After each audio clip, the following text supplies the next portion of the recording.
Hello, and welcome to another episode of the Business of Higher Ed podcast, brought to you by the Fox Education. I am your host, David Fox. Today, we're going to take a closer look at the student experience and not just from a support service perspective. We're going to do a deep dive into student experience as a strategic driver of institutional success. This institution we're going to talk about today is King's University College. It is a mission-focused Catholic institution that is known for its close-knit community, its strong liberal arts focus, and a commitment to student well-being and success. Now, I think most schools will say we are a community, we are a family, and I don't doubt that they believe that and that it may be true. King's University College is a school that I know that is a very tight-knit community and works very hard to maintain and grow this community and offer students an exceptional learning and social experience in a small university setting, while having the option to take advantage of the programs and other services and uh, the other services of a large university, Western University, which is right across the street from King's University College. So, are there other schools that come to mind when we talk about student services? Absolutely. However, King's is near the top of that list for us, and we're fortunate today that the Dean of Students and Campus Life, Joe Henry, has graciously accepted our invitation, and we are thrilled that he's agreed to join us and share his knowledge and his expertise. Now, Dean Joe Henry has served as the Dean of Students and Campus Life at King's University College since 2015. He brings over 20 years of experience across Ontario post-secondary institutions, including Sheridan, Humber College, and Brock University. At King's, he oversees a broad range of programs and supports that enhance student engagement for more than 3,500 undergraduate and graduate students. As well, he provides oversight and supports to residence life, campus ministry, and conference services. Prior to joining King's, Dean Henry was the Associate Dean of Student Success and Student Services at Sheridan College. As a committed educator, he has also taught part-time at Sheridan College, Brock University, the University of Toronto, and Fanshawe College. Has an extensive community, youth, and professional experience focused on student success, including, for example, the Peel Children's Youth Initiative, the Provincial College Committee on Disability Issues, the External Rights Review Committee, Community Living Oakville, the Greater Toronto Civic Action, where he was recognized as a 2012 Diversity Fellow, and he has served on the board of Changing Ways, which is an organization dedicated to ending the cycle of men's violence against women. In addition to his undergraduate education, Dean Joe holds a master's degree in education, focusing on adult education and community development from OISE at the University of Toronto, postgrad certificate in education from Sheridan College, and he has completed advanced graduate work in education leadership at Northeastern University. Dean Joe is also a certified student affairs educator with the Higher Education Consortium for Student Affairs certification. He's known across campus. Uh, he's known across campus for, among other things, his open door approach, his Ask Joe Anything sessions, where students can literally ask Dean Henry just about anything about his work, Pretty much everything. which let me tell you, as an instructor and as a professional in higher education, that is a brave move, man. He interestingly he works as well with parents of post-secondary students, which who are maybe certainly in this age and this era of parents, really focusing on what it is that their children are getting into, what it is that they're receiving, what does this look like at the other end, right down the road to kids leaving home, empty homes. Um, Really an interesting and needed focus on those parents by Dean Henry. He champions male identifying student success initiatives and his commitment to making post secondary education institutions accessible to those with exceptionalities. This is all grounded in the belief that student affairs is integral to institutional strategy, from student retention to branding to financial sustainability. So, Dean Henry, thank you so much for joining us, and welcome to the Business of Higher Ed podcast. And thank you, David, and thank you for the great introduction. I'm honored to be here to talk a little bit about the work we're doing and the work that I've been involved in for the last number of years, and talk about the importance of what I see as student affairs and student service work to the mission and the foundation of a university or a college in terms of the business of running an institution. I think it's important that this is highlighted as an important critical factor in student success. Yes, yeah, and it really, really is. And I don't know that it always has been viewed in terms of the value in both in terms of just student success, Mhm. experience, branding, sustainability. I don't know that it's always been as valued as really it should Mhm. be. Yeah. So we've broken this podcast, this episode, into some general categories, which we're going to go through. Mhm. So the first one is we're going to talk about the evolving student experience.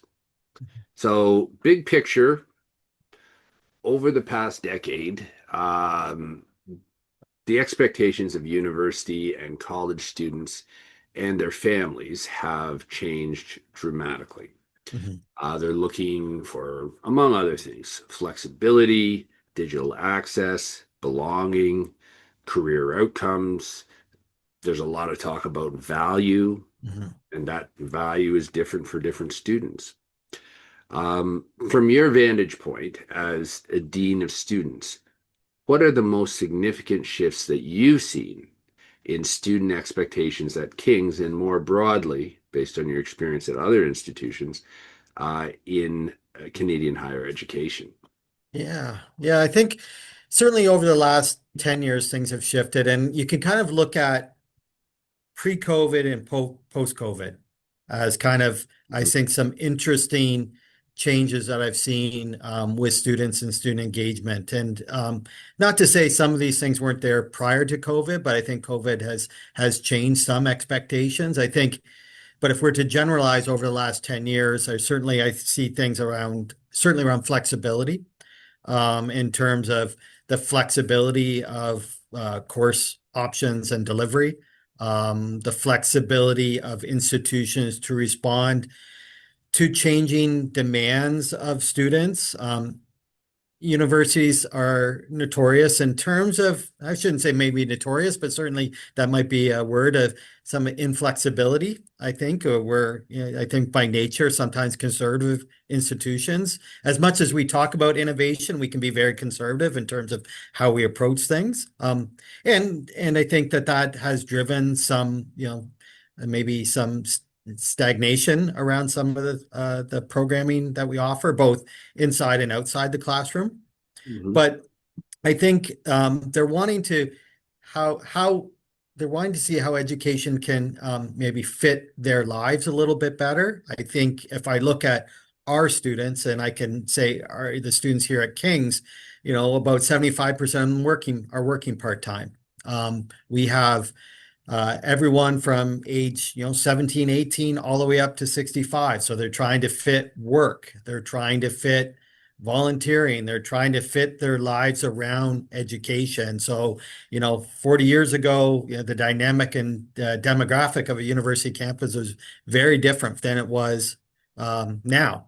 And so you have diverse needs with diverse voices, which is great. It adds to the flavor of a campus, but they're wanting to see some flexibility in terms of how they get their education. And I think they're often comparing us also to, other organizations. So they compare us not only to other educational institutions, but they also compare us maybe to other businesses and organizations. You think about digital access and, Yeah.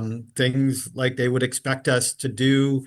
What happens at Starbucks versus what happens at a university? I'm not trying to compare the two, but the experience digitally needs to match up. And so if it looks kind of, arcane or looks a little bit clunky, students may devalue that a little bit. So you're trying to stay maybe a bit ahead of the curve on some of the digital pieces, and I think there's a lot of work that needs to be done.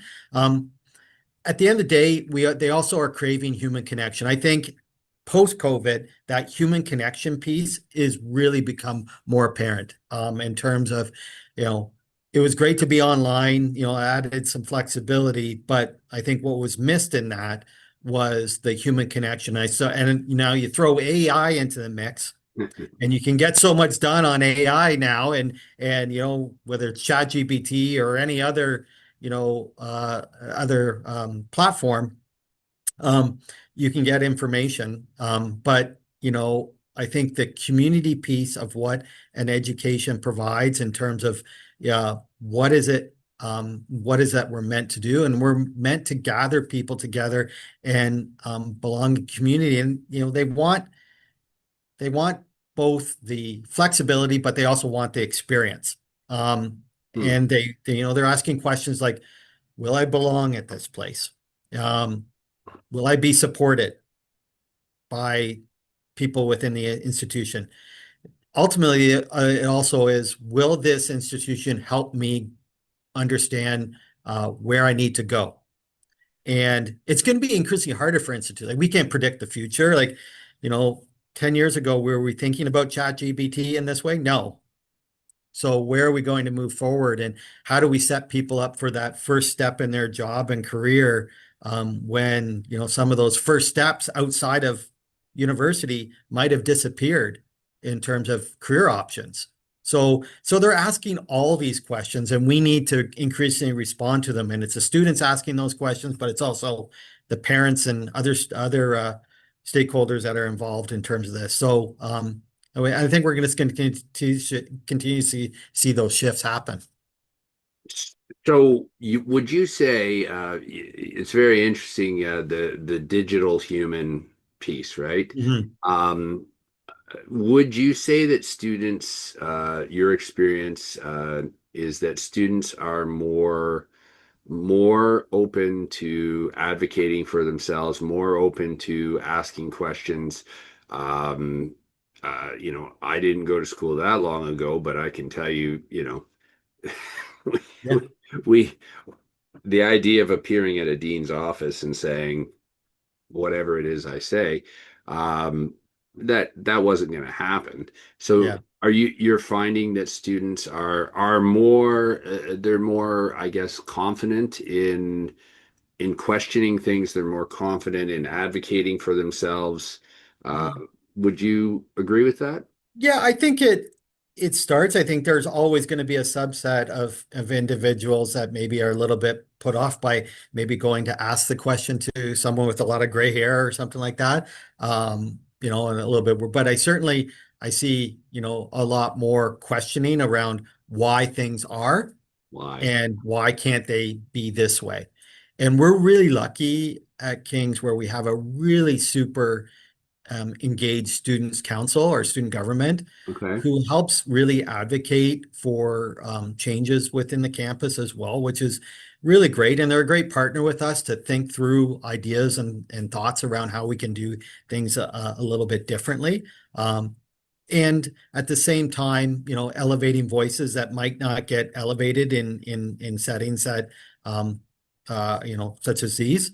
And I think it's also up to us as leaders within the institutions is, and I've said this before in number of settings, if you have students in your title, the students darn well better know your name, or at least know where to get access to you, not when they have a complaint, when they have an idea, when they have a thought, when they have a opportunity that they'd like to see happen on campus. So I think it's really important for us to, not be in a situation where we are saying to students, your ideas matter at this time. We need to be ongoing dialogue with students around how we improve, and not just through surveys and what have those authentic conversations that happen day to day, which, those hallway conversations, those lunch Yeah. conversations, those things are so critical. And I try to get out as much as I can and walk around campus and listen to students and find out what's going on. I think those are, and the more that they can see you as a person, that less as necessarily an authority figure, the better it is that you're going to have better dialogue with them in terms of, so I'm there's a positive piece associated with that. And certainly from a standpoint, we're not perfect and we got to make changes from time to time. And I think, the students are critical in that. Yeah, Yeah, no, yeah. exactly. So you've talked about this a bit, but are there some specific examples of how your team in Kings as an institution have adapted to meet evolving, changing expectations while staying true to your small school and community-based mission? Yeah, I think we have the tried and true methods in terms of, adapting. We, obviously, offer our classes and offer our programs that have been, very successful in terms of their, reach, and we've had our highest record number of in first year enrollments this year, for domestic students. So there's Congratulations. something, yeah, so it's gone really real well. So there's something resonating out there around our academic programs and what have you. But I think we've really, really leaned into what it is that makes King's a special place. So we've really tried to say, yes, we got all these great academic programs, but wrapped around you are all these tremendous services Yeah. that can help you find your path. And those can be things, obviously, that are offered in our residents, the things that are offered, in our library and what have you. But it's also our accessibility, our counseling, our student development areas, our academic advising. Like, you are not sent to another place at another campus. Like, for example, those students don't have to go to Western to receive Right. those services. Yeah, that's They important. they receive them here so that they are wrapped around the support that we provide.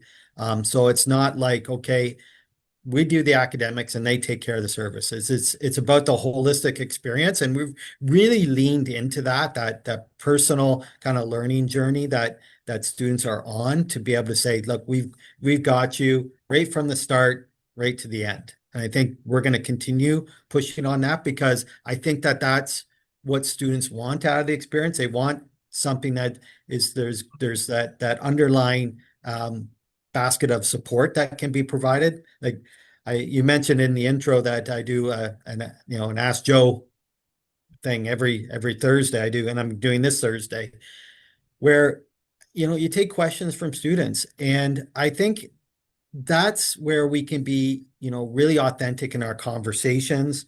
That to say to students, both we're here, we're accessible, and we'll meet you where you're at. We're not, you don't have to come find me.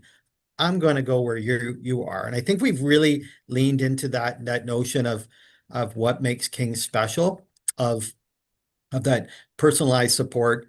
And like, I'm going to get to know your names. I'm going to get to know your goals. I'm going to get to know some of your family Right. in ways that maybe at other institutions you won't.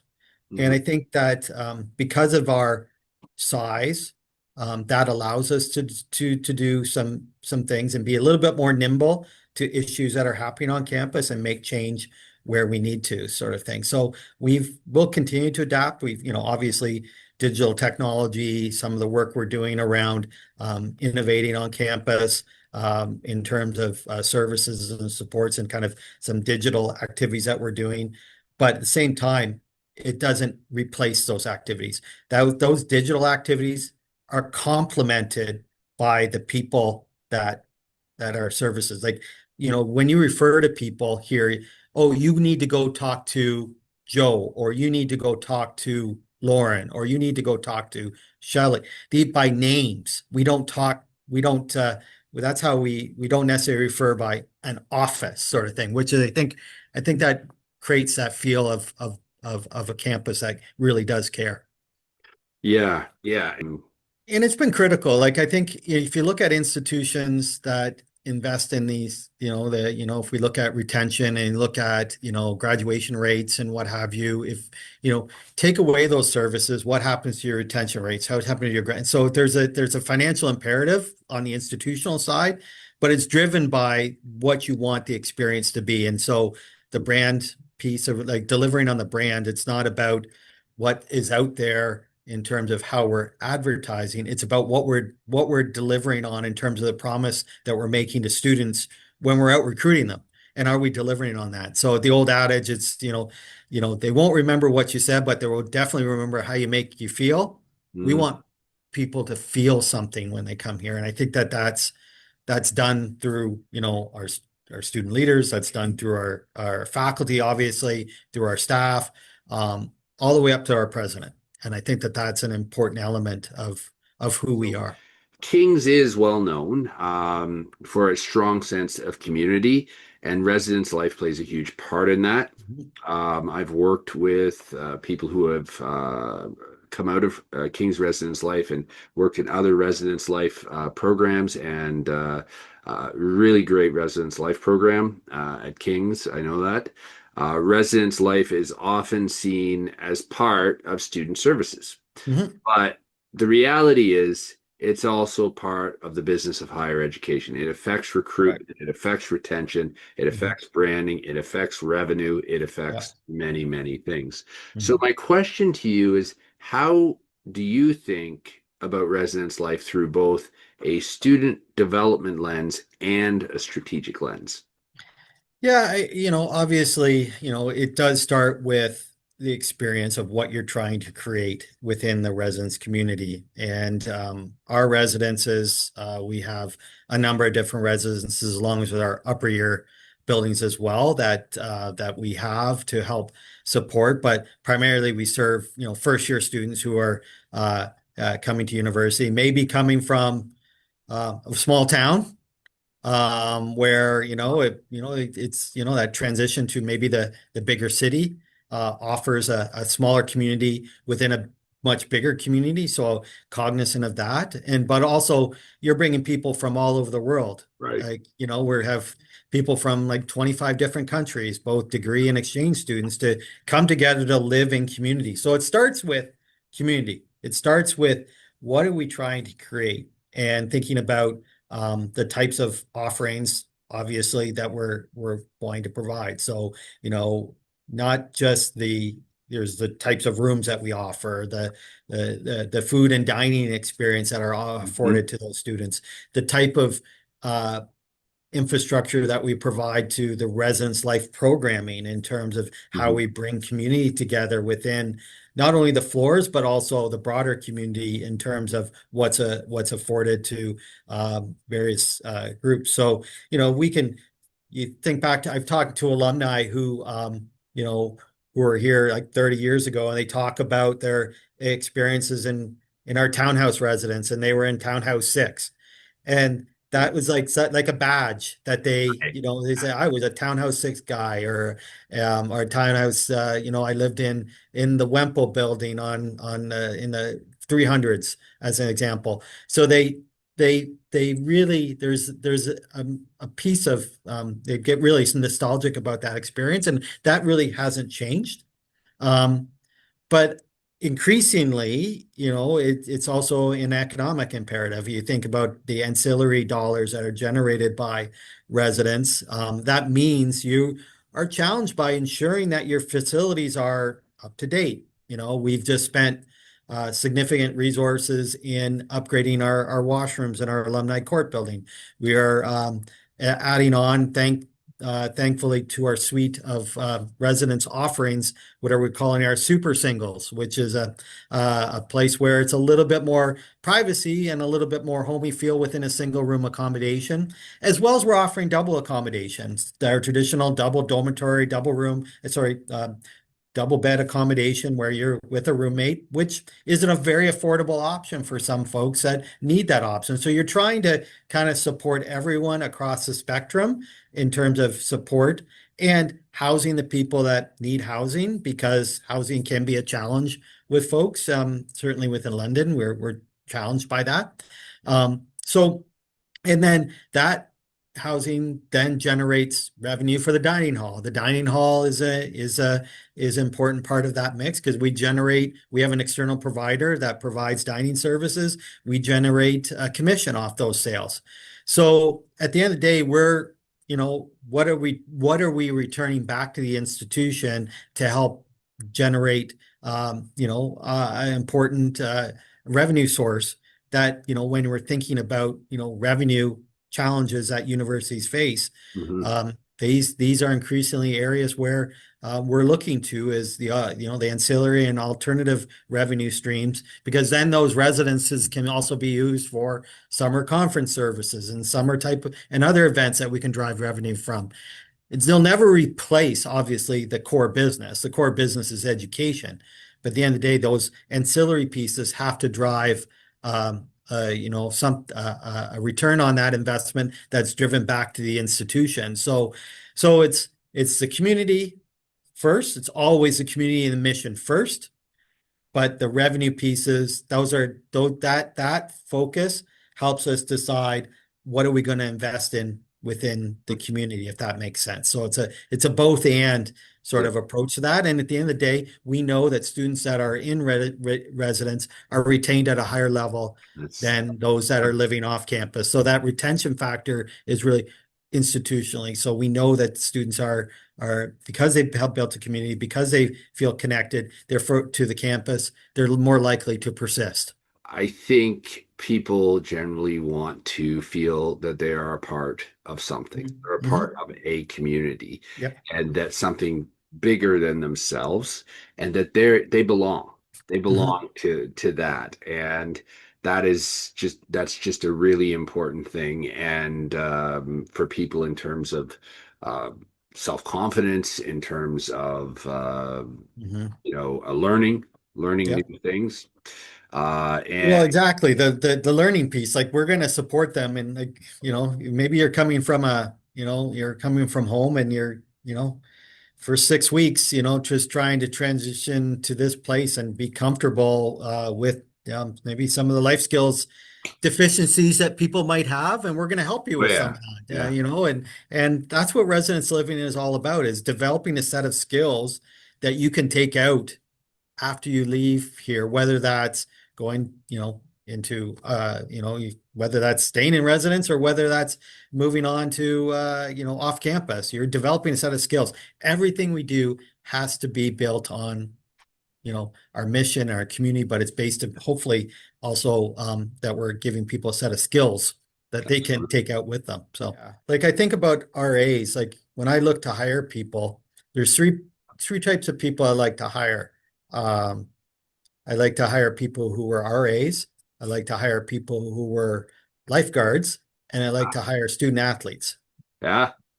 Because uh, number of them are involved in a whole bunch of other things. A lot of it is obviously the core of what they're doing, but it's about being part of a team. It's about managing conflict. It's about motivating. It's about goal setting. It's all these things that you get out of residence life. Like RAs, you mentioned the 3 o'clock in the morning phone call. Yeah.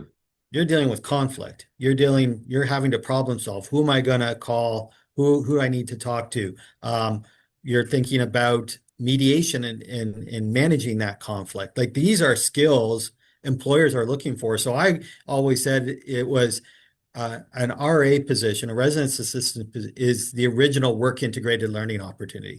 That's It is, interesting. it is the Interesting. place where you take, obviously you're here as in to go to school, but then you become an RA and think about all the skills you get, and you come out of that with a really unique set of competencies that you can take to an employer and say, not only did I, do X degree, but these are the skills I've gained Yeah. with my degree as well as all these activities. And being an RA is one of that, one of those things, because I think the learning experiences for students who are just living there is one thing, but as RAs, as a place where you work, Yeah. wow, where else are you going to get some of the things that you come up against as a young person that you can put on your resume? Well, you have to be so nimble.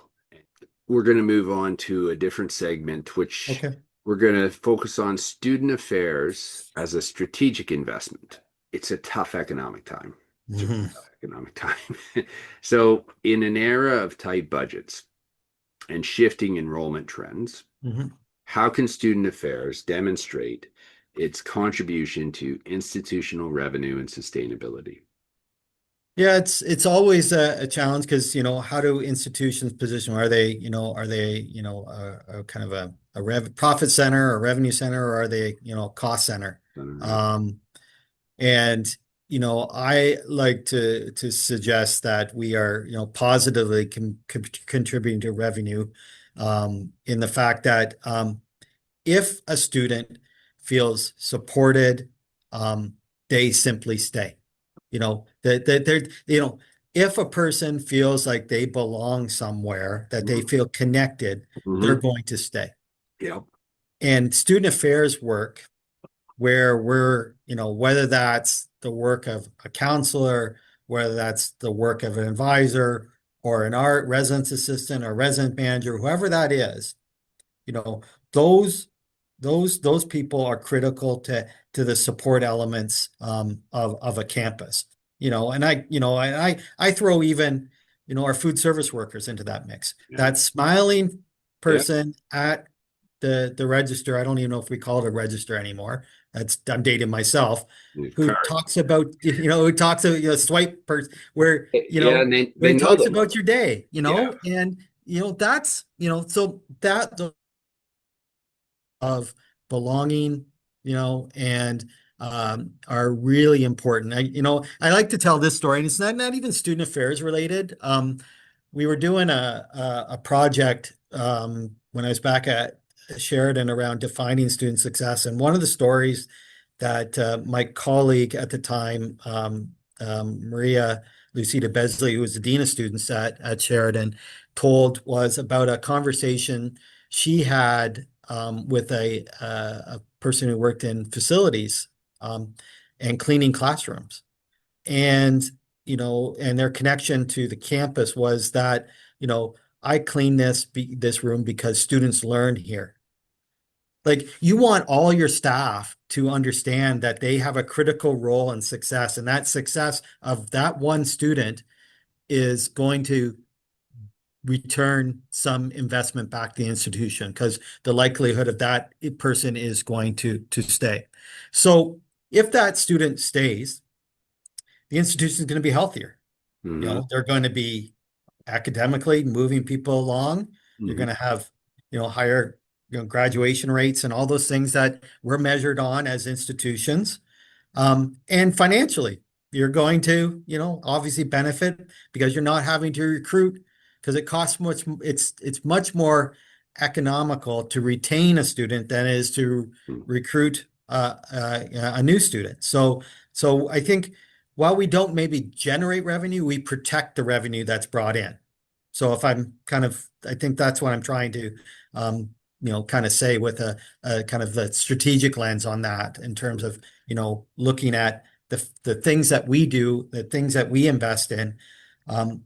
In tough times, you have to make decisions around what core you're going to protect. Like it may be that we can't do all the programs that we have had, and that's what we've had to do here. We've had to kind of say, okay, what are the core things that we're going to continue to deliver on, and what are some things that maybe we need to seek external relationships on or external partnerships on, or work with to with students to say, well, there's a reason why we can't do it this year. Is there ways that students might be able to be engaged in some of that? There you go. So it's an ongoing process, and financial times as they are, every probably institution in this country is in this situation right now of trying to rationalize and get a good sense of where they're going. But I think the good institutions are going to protect those core services because it has a strategic imperative around protecting the academic and financial health of the institution. Hmm. Absolutely. Everybody doesn't want that. No, But if you don't have it, it's no, maybe not the right place for you as a leader. Just as students make their decisions, but students coming to King's University College are going to have a certain set of expectations in terms of student absolutely. affairs, in terms of attention, in terms of so that in turn informs uh, like Yep, everything is connected with everything else, and absolutely. it's just I, very close to the surface, particularly in smaller institutions.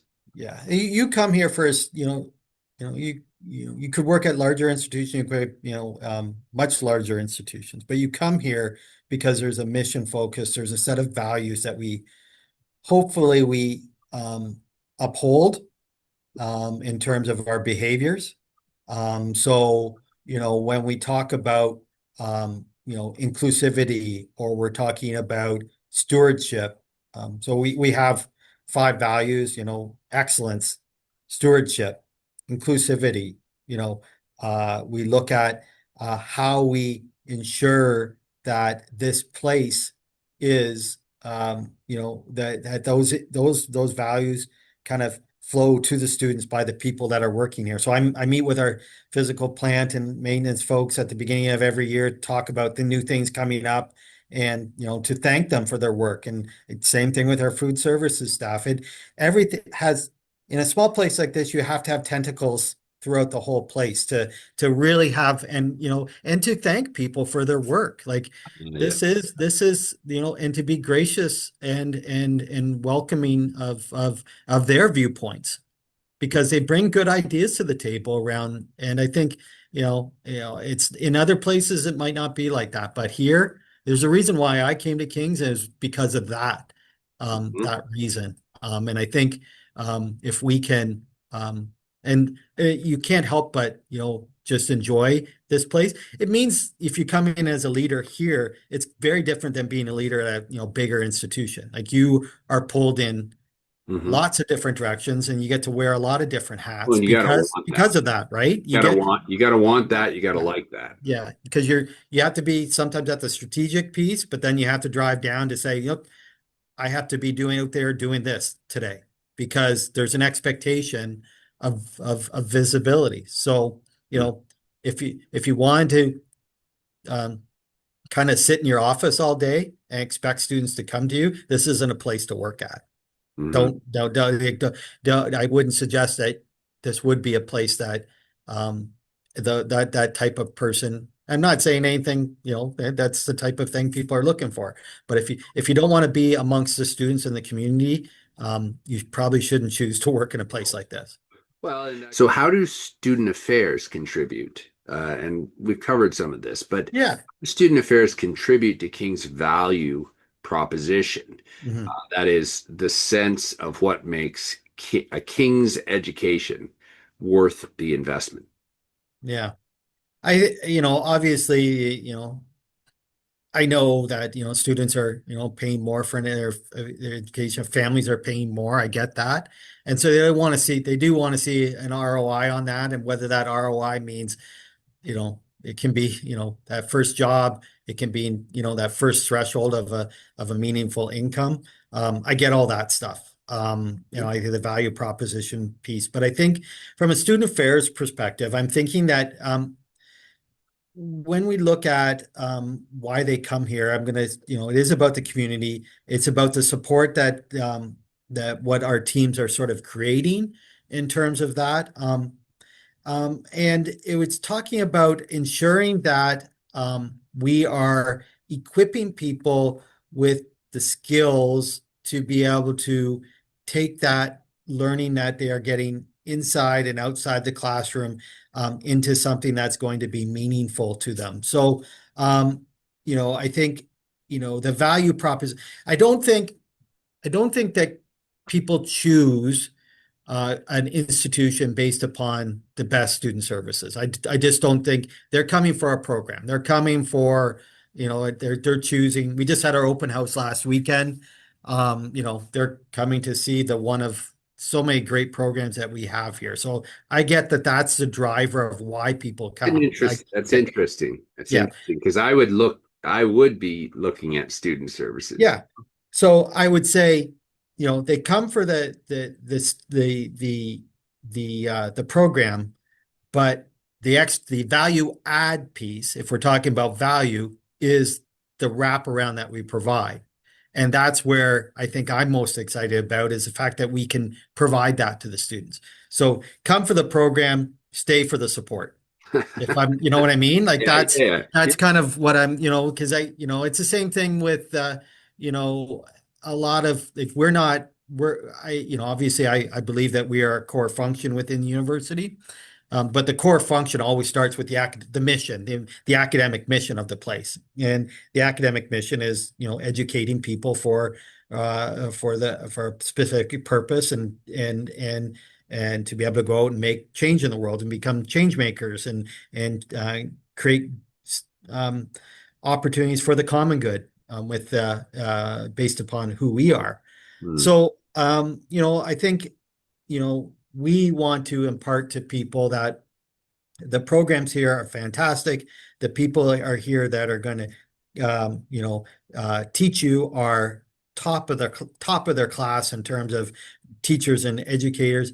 mm, But with the support elements that we have from, accessibility, counseling, student development, our student finance, the people who work in the residences are here to support you along the way so that you're going to get to your end goal, which is the ultimate value is getting that degree. yeah. It's that you can take out and market yourself because a degree in education is still one of the best economic choices you can make. Aside from maybe who you marry or who you choose to, partner up in life, that choice around education is really important and what you choose to do. And I think that what sets us apart as at King's is, as I've mentioned along the way, is our support elements that we can provide. Hmm. Yeah. There's a lot of collaboration Mhm. required in student services, Yeah, I would think. yeah. So, how do you collaborate with other units, for example, enrollment services, marketing, academic departments, to align student experience with recruitment and retention strategies? Yeah, like we're always like we don't sit on an island to ourselves and say, okay, we're gonna do all this stuff and hopefully, it'll work sort of thing. We can't do anything without these other departments. So, enrollment or recruitment obviously recruits students. We need to be aligned on the messaging on that. So that when they're out recruiting, we're actually living up to the promise that they're making to those students and their families. Right. It's because it's the worst thing you can do is right. You can, Yeah. it's sales operations. It's all those type of if people aren't living up to the promises that being made out there, we're going to have a problem with retention. We're going to have a problem They're with not going to graduation. stay. We're not going to stay. They're going to leave. So we need to make sure we're aligned on the programming that we provide and the work that we do. So, meeting with our recruitment folks. So we, obviously meeting with marketing to understand how they're positioning us in the market so that we can best help shape that message and live that brand. We're collaborating with the academics every day, whether that be, an issue with a student with a disability, that one individual that maybe might be having some challenges with accommodations, or they're having that, challenge with getting financial support. So we work with student finance around making sure that students, we have a what is a student emergency fund. So if a student has an unforeseen emergency, we'll work with our student finance as well as our foundation to ensure we can get some extra funds for those students. So it kind of, you know, if you for me, we're not here to serve ourselves. We're here to serve others. That's the job. That's student services. But it's just not serving the students, it's serving the university. It's serving the other departments within the university and giving our best support to them so they can provide the best support to us. And I think that serving is at the core of being a Catholic institution as well. It is, the act of service, the act of support, the act of hospitality. Hmm. That's a fundamental Catholic value. And so if people feel welcomed and supported, again, they're going to stay and be part of our community. We want people to feel that. Hmm. Hmm. Are there any particular programs or experiences, maybe first year engagement, career services, international student support, that you feel have been game changers for King's brand and reputation?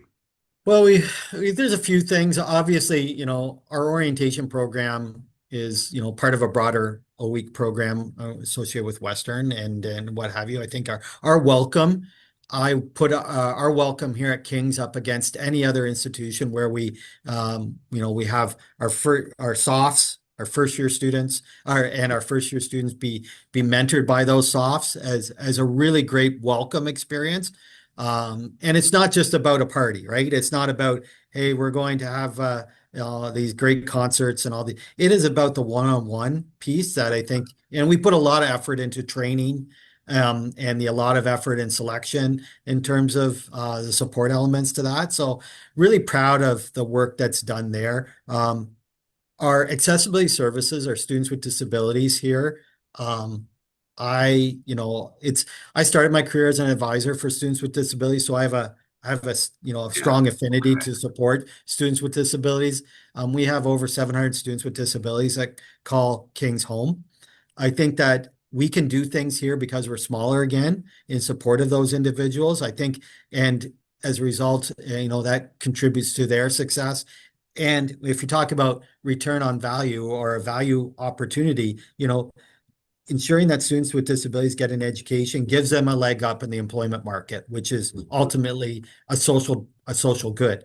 So I think that that's an important piece of that. We also have our King's Promise program, which is employment guarantee program, Hmm. where if students are taking their degree, alongside that, there's a number of a sort of they are career development activities that they're to complete over their 4 years. And if they just,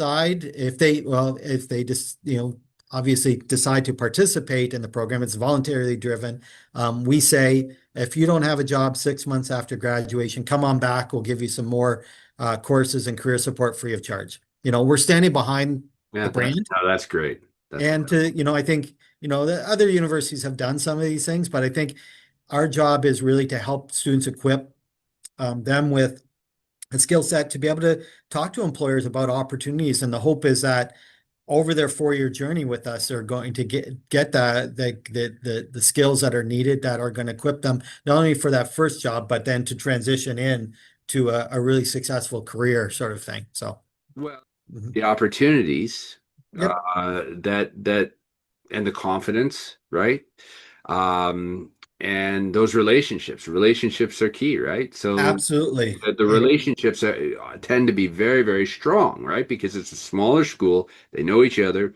Um, so yeah, Yeah, absolutely. I think that's a critical element. And hopefully we're equipping people. Obviously, they can talk about what they learned in their degree, but they can also talk to employers about their skill sets in a way that says, okay, I have a degree in philosophy, but let me tell you about my skills. Let me tell you about what also, and I'm not trying to downgrade the degree. The degree is awesome and the professors are amazing, but how our students have applied yes. their learning in these situations and to be able to explain to employers what comprehensive set of skills are Yeah. for a specific job. Yeah. So, we think about, where you can take a history degree or where you can take a sociology degree. Where can't it take you if you have a set of skills that you can market to an employer? And that's kind of what we're trying to do with the promise. It's not just about the degree. It's about the package that you are going to develop in terms of portfolio of skills that you can market to an employer. What kind of ethical challenges arise in student affairs?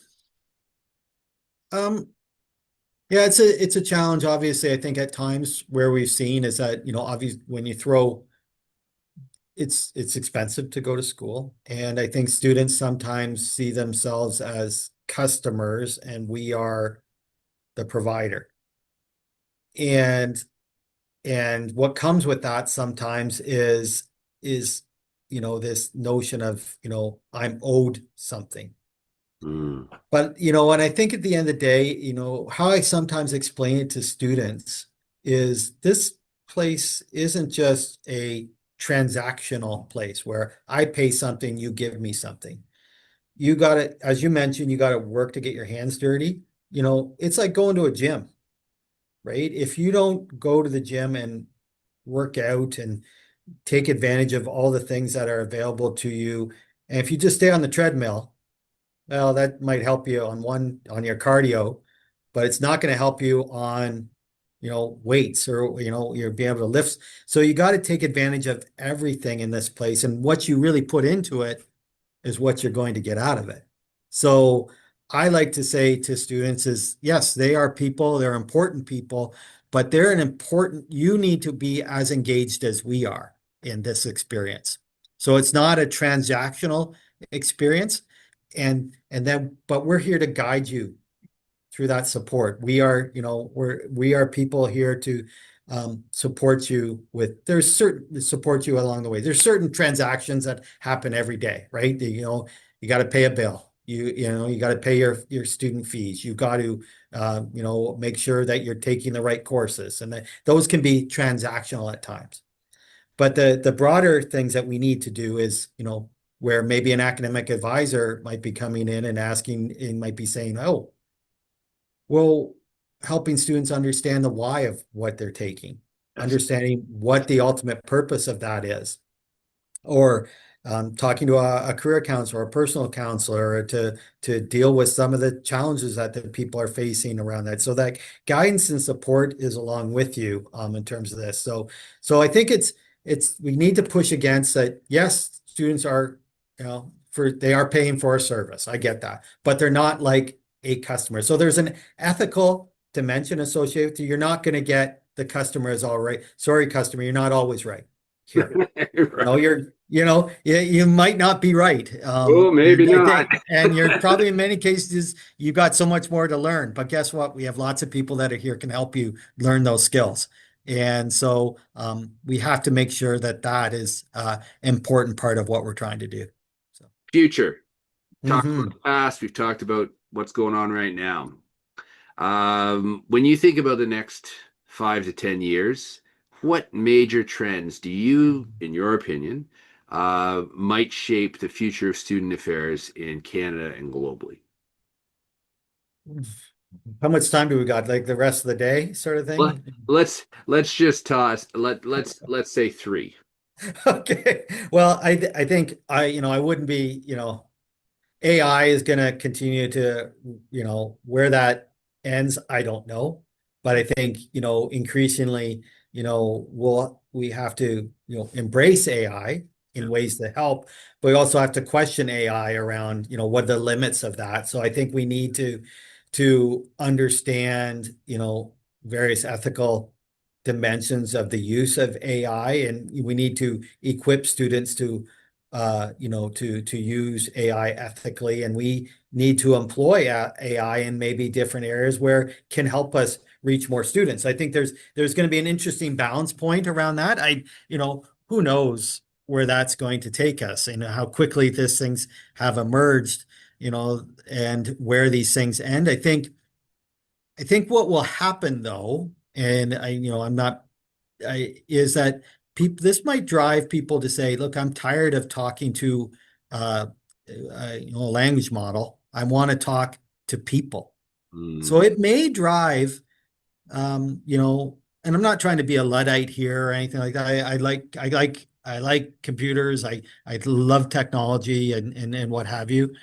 But it's also going to drive maybe the notion of we need to get back to kind of the people-centric nature of what we're trying to do, those relationship pieces. So I think, the emergence of AI, any new thing brings, an opposite reaction to things as well. So I'll be interested to see what 5 years from now, what the result of further AI enhancements will be around the people-centered nature of what we're trying to do and the enhancements that people might be craving as a result of that. So I see that, the whole AI, technology disruption.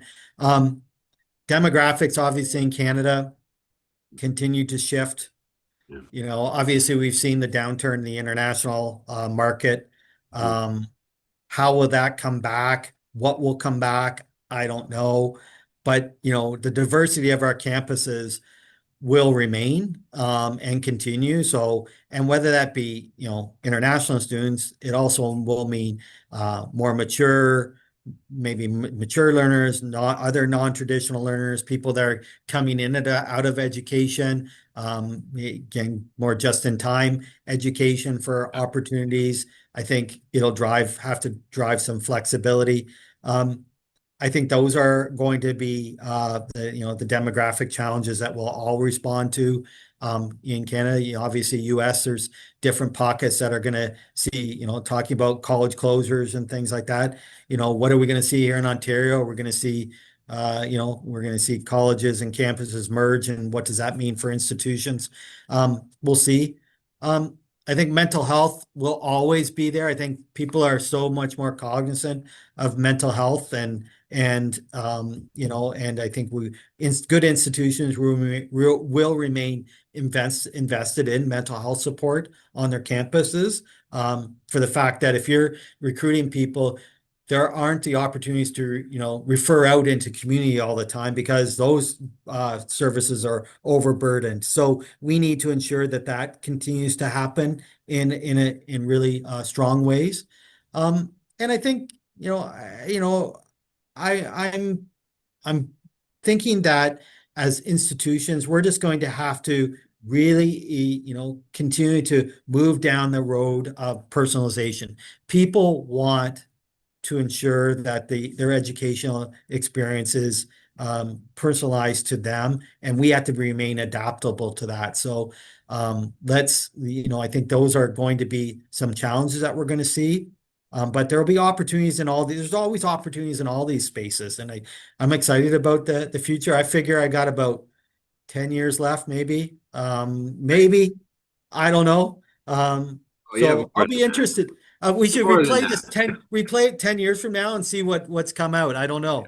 yeah. So it's not just about AI, but the way that these things are Yeah. crossing into each other is remarkable. Yeah, like you've mentioned the tools piece. Like, obviously these are tools to help, and it can, free up time for the personal interaction, right? There's things like the transactional elements of certain things that need to happen, like reminders and, I got to pay my bill and those types of things. Those are good pluses, I think, to the and so if we can have like a concierge, like you mentioned, as a kind of do that, but then it frees up time so you don't have a person doing that. Sending that email to remind people. That person can then maybe, hey, this person is in financial difficulty. Come on to meet and let's talk about a budget. Let's talk about some of these things. So it just shifts, some of the things. If you look at a pyramid of service, like how much is that the digital tools piece and that you have at the front end of this, and then down below that, foundationally, the people that you can use to deploy into things where they just didn't have time to do that Yeah. before. So the final question I always ask is if you could give one piece of advice or two it's up to you, Mm. to other student affairs professionals or institutional leaders about aligning the student experience with the business of higher education, what might that piece of advice be? Yeah, I think there's maybe I'll give two pieces of advice. I think the one is for me in an institution like this, it's the mission drives the business. The reason why we exist is the mission that we have. And I think when you kind of show the experience of what we're doing here because of our mission, that will drive student success, and that drives and sustains the business model. That'll drive, you know, the outcomes that we're looking for. Retention, graduation rates. Beyond that, we're talking about, alumni donors and what have you. So if we keep focused on the mission of what we're trying, and you have everyone kind of aligning to that mission, you can't help but be successful, right? I think it's just getting people to buy into that vision and those sets of values as a model sort of thing.